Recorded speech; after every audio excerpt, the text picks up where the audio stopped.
In the U.S., Hurricane Florence has hit the states of North and South Carolina, killing at least 5 people.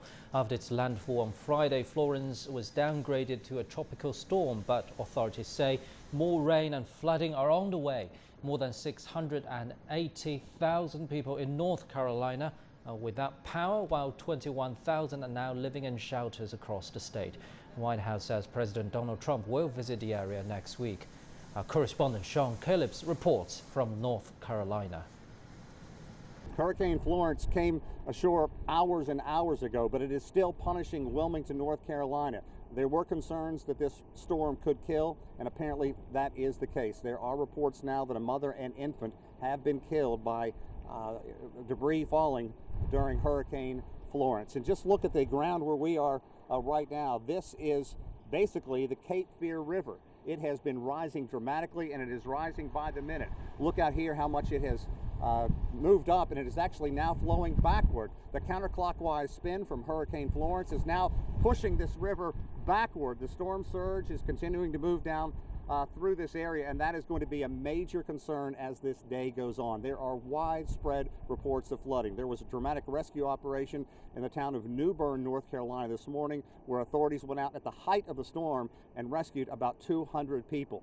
There is debris everywhere, from Wilmington, where the storm moved ashore, where the eye came ashore, far to the south into the South Carolina, far to the north, almost up into the Virginia area.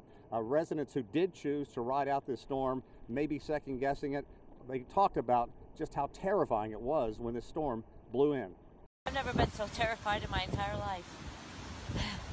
It was horrifying. Just wondering what's going on and where the water's going to go and how high it's going to go and how we are going to get out.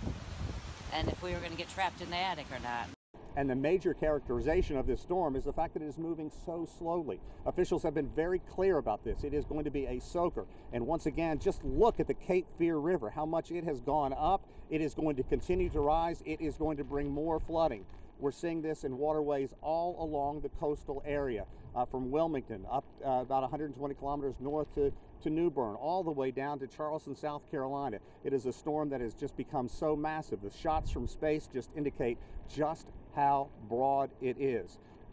Yesterday, the North Carolina governor said that devastation was at the state's doorstep and it's coming in. Well, it shoved its way in, striking around 5 o'clock in the morning at first, and then about 7:15, the eye passing over. By that time, it had been downgraded to a Category 1 hurricane, but still packing winds. And now hours and hours later, the rain is still coming down, the wind is still blowing. Usually these storms break up significantly when they hit land, but not Hurricane Florence. It will continue to punish, and it will continue to cause flooding throughout this region. Sean Calebs, CGTN in Wilmington, North Carolina.